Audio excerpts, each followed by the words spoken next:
What's up, guys? Welcome back to the channel. Today we're replacing the carburetor on the 223LDX Weedeater. This can apply to a lot of the Husqvarna Weedeaters, your 323s, 325s, 327s, and replacing the carburetor. We're going to get the carburetor replaced on this one, and it should be just as good as new and ready for the customer pickup. Stay tuned.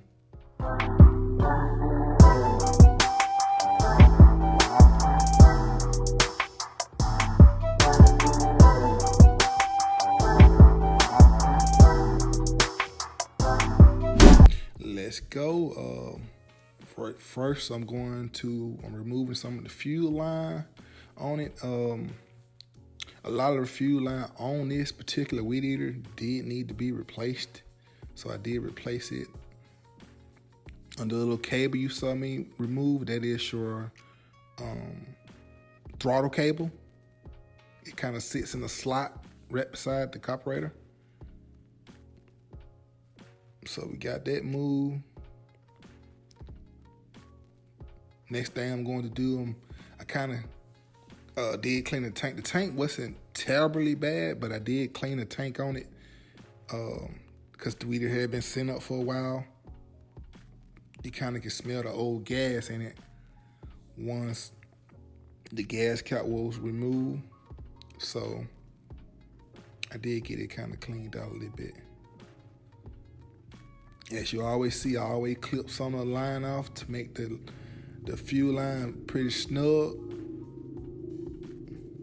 So that's just a habit that I have of doing. You see, before I stick it back in right here, I kind of didn't get it on camera, but I kind of took it in to the side and just kind of blowed it out to kind of get any debris, if anything was down in the carburetor. Right here, I'm just holding my hand over the intake so that no debris would get in the intake while I was blowing it out. Right here, I'm just replacing the fuel line.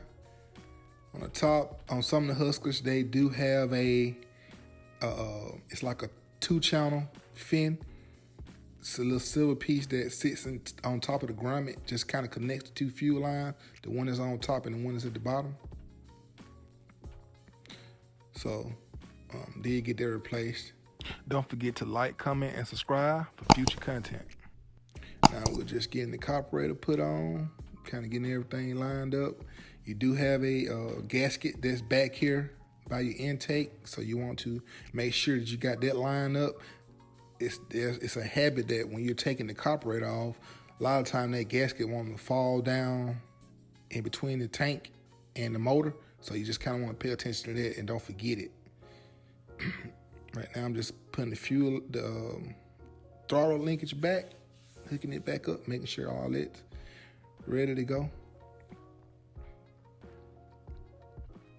On this fuel filter, it did have a little chrome keeper on it as well. It's just kind of something that a lot of professional commercial Weedeaters, they put those on the end to kind of help keep the filter from falling off the fuel line.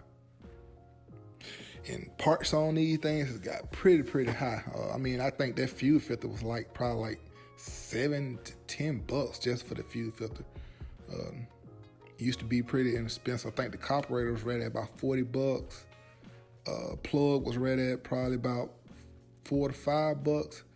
Most times when I replace the carburetor, I always replace the plug and I always replace the fuel filter. I just have a habit of doing it. And I check all the lines to make sure all the lines are good. And I will replace those too as needed.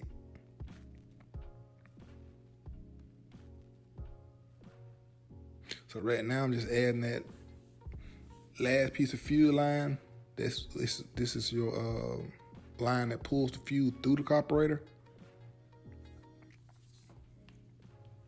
Also, when you repair this thing, you want to check your primer bulb. And if the primer bulb feels real weak or loose, or feel like it's about to break or anything, or bust, you want to replace it as well. I think the primer bulb is probably about $8 to $10 itself, so you just want to kind of check all that stuff. Right now I'm just putting the choke back on. That's how you choke it. Main thing to remember when you were fixing these wheels to always just kind of put them back, remember how you took them apart so you can put them back together the same way.